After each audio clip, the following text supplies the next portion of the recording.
Hi there guys, it's Thursday night and I'm eating my dinner while filming this because I've been really crazy busy this week.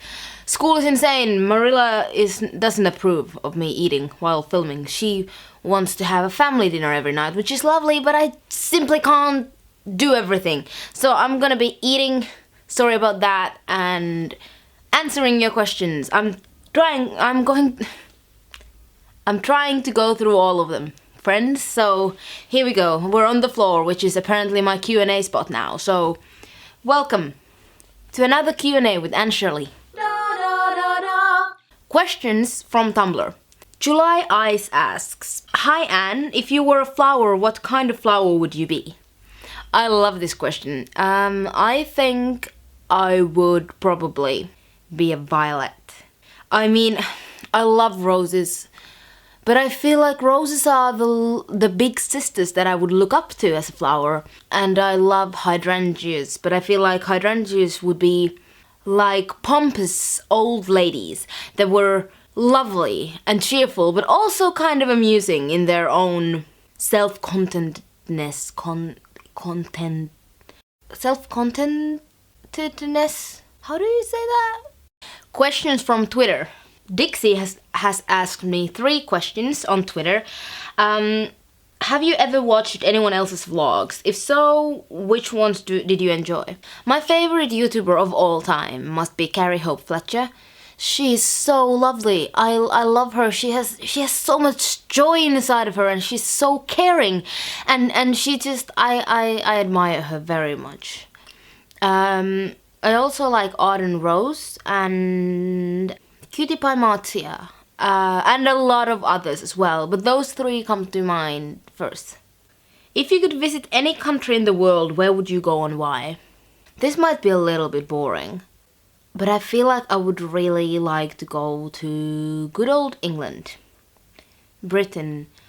I mean, I've never been, but it really seems like there's some kind of magic in the air with, you know, Narnia and Harry Potter and Lord of the Rings. You know, there has to be something about that place.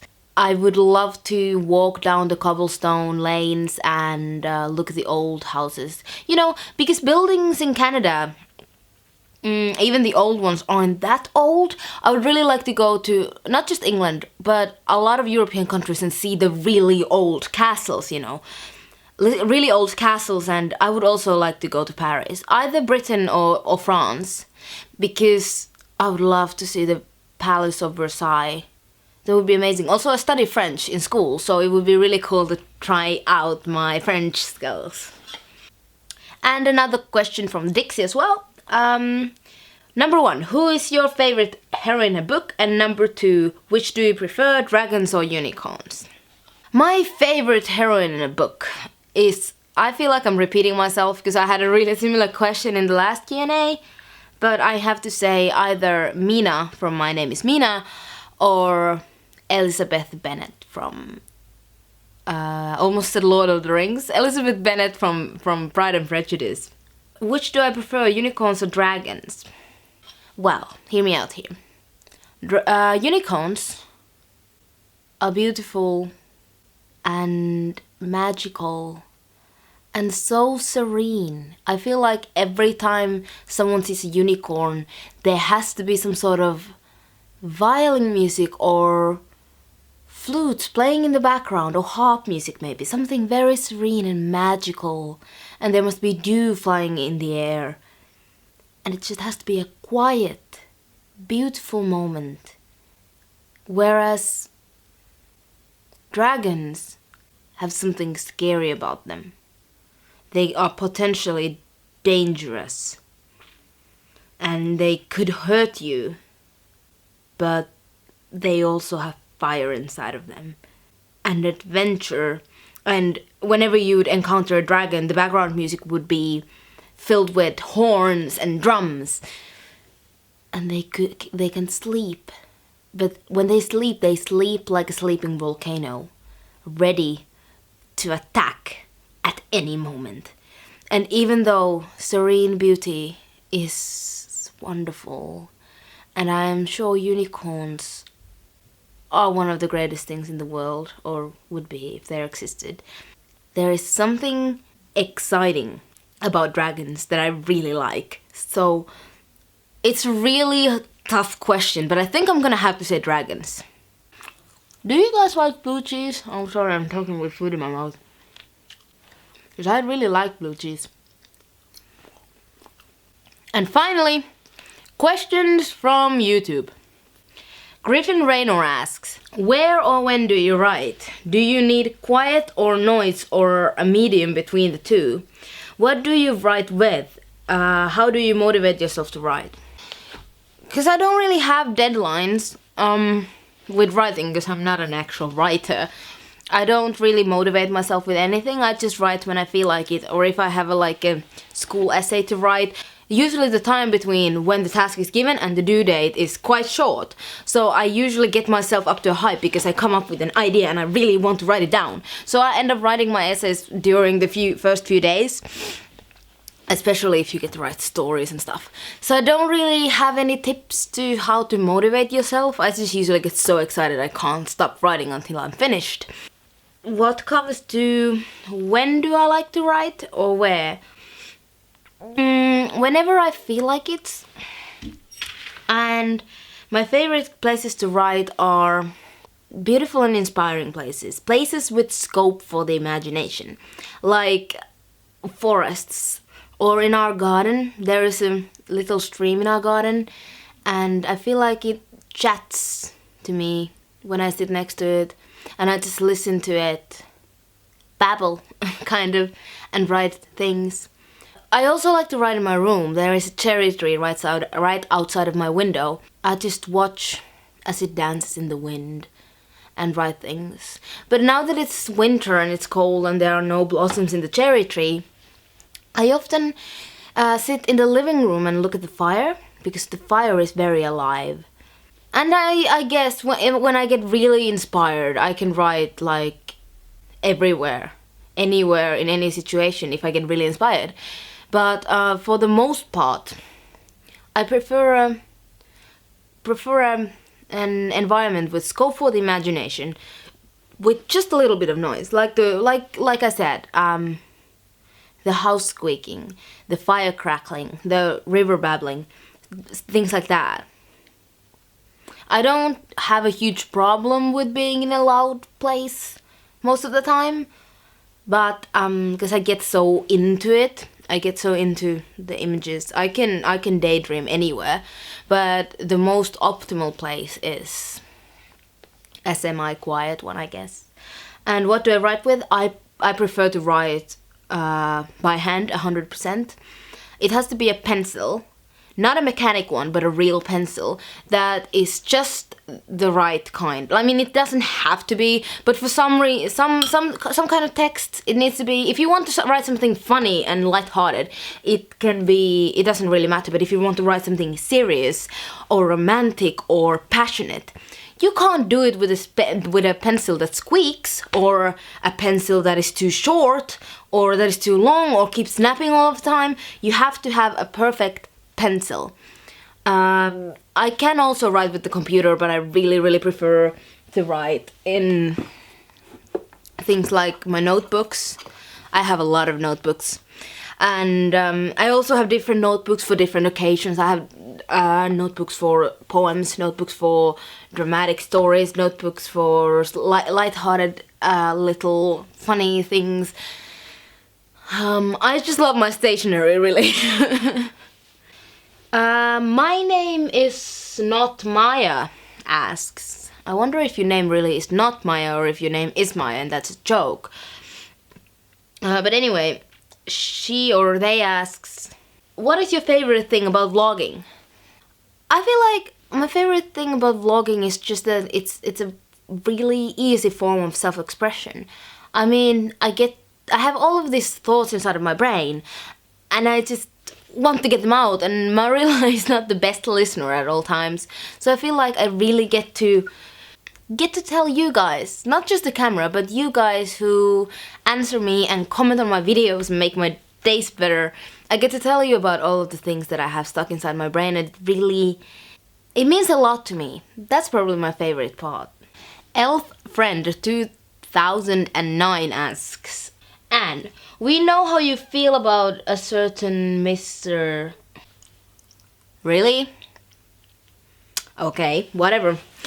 Anne, we know how you feel about a certain Mr. Blythe, but I ask that you use your wonderful imagination to envision a scenario where an enchantress has put Diana under a sleep spell, and because she is pure evil, the only way your bosom friend can be freed is if you say one positive thing about Gilbert. What would you say, smiley face? The only reason I'm answering this question is because I appreciate how much effort and creativity you put into it. I have no problem admitting that Mr. Blythe is one of the few people that I know who have the same drive for things as I do. I mean, he really puts effort into his school and his schooling, into his education, and he has a determination that is to be admired, and he's also very intelligent. He's just ignorant. And those are not the same thing. So the positive thing is he's intelligent and he has a drive for things. He's determined. Big whoop. Susanna Kosham. I don't know, I'm sorry. What is your most ambitious goal? I don't know long term. I haven't really quite decided what I want from my life yet. But for now, I think I'm sort of thinking of trying to get a scholarship for college because, well, you guys know that I'm a foster kid and I don't have a college fund, and I doubt that Marilla and Matthew can afford to send me to college, and I don't really want them to waste their money on me. So the only way I can go is if I get a scholarship. I'm not quite sure where I'm going to get it from or if I even am qualified for one. But I think that would be my most ambitious goal at the moment. DuxRock113 asks, if you could have a conversation with 3 people from history, dead or alive, who would you choose and why?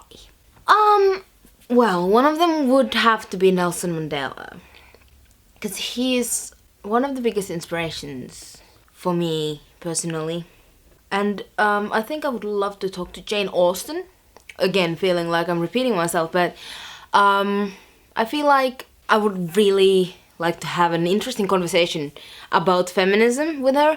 I mean, feminism didn't really exist when she lived, but I feel like she would be a feminist, and I would also like to discuss a lot of the themes in her books, because I feel like Jane Austen books are often discarded as being like girly or whatever, like girls' books or girly books, but there are so many interesting themes in them that I would love to discuss with her, because I'm sure she didn't just accidentally write them in there.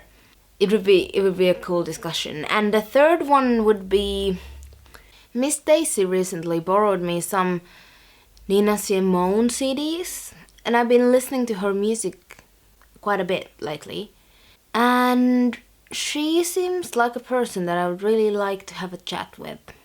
I think she's still alive. I'm not sure, but it did say dead or alive. So it would be interesting to talk to Nina Simone. Lakes to Grain asks, if you could live inside the world of any book, which would it be and why? I think this is going to be quite a boring answer, but I would really like to live inside the world of Harry Potter. I would really like to go to wizard school. But also, I feel like Hogwarts really needs new program. Like, they need to study things like math and history as well. And not just magical history, but world history. I mean, I feel like they're really a little bit too out of touch with the Muggle world. Or maybe Middle Earth. I mean, after peace and everything, after the destruction of Sauron, I reckon it would be quite nice and very, very beautiful to live in Middle Earth. A lot of the books that have like different worlds in them, the worlds often have something wrong with them, because that is the thing that the main characters try and fix. Like Harry Potter has Voldemort in it, and Hunger Games is all kinds of screwed up, and Middle Earth has a war in it, and people are escaping and everything. So I don't know, a lot, like, we have our own world's problems to solve. Why would we go to another world just to solve their problems, you know? Or, oh yeah, this is not a book. I was gonna say that I would really love to live in the world of Avatar or The Last Airbender, but that's not a book. But I think I would be an earthbender or an airbender. Rose Williams asks, when did you get into poetry, and what is your favorite kind of poetry? I've pretty much always liked poetry. I mean, ever since I could read, I've always read poetry, because I think I pretty much learned to read by reading poetry, because it's short. I really like very classic poetry a lot, you know, the kind that is kind of difficult to understand at first because it's such old English, but when you read it, you kind of get it, and it has an amazing charm. I mean, Shakespeare doesn't probably count as poetry, but I like that sort of poetry. Or Lady of Shalott is one of my favorite poems. But I do really like modern poetry as well. The poetry that I write is sort of a mix. It's pretty plain modern day English, but it does occasionally have rhymes and stuff. But I do really like the very, very modern spoken word poetry as well, especially like the ones that attack social justice issues. I really like all kinds of poetry. It's probably pretty reckless to say that, you know, because I don't know all the types of poetry there is, but so far I haven't found a form that I didn't like. I'm not really big on rap music. It's not like I dislike rap music, but it's not my favorite kind of music. But I think it counts as poetry, so if I had to name one that I didn't quite like, it would be probably rap music. Thank you, Kindred Spirits, for asking me so many lovely questions. I really enjoyed answering them. I don't really know what to say here in the end, so I'll just see you next week. Bye! Da da da da dum dum dum dum dum dum dum dum dum da da da da dum dum dum dum.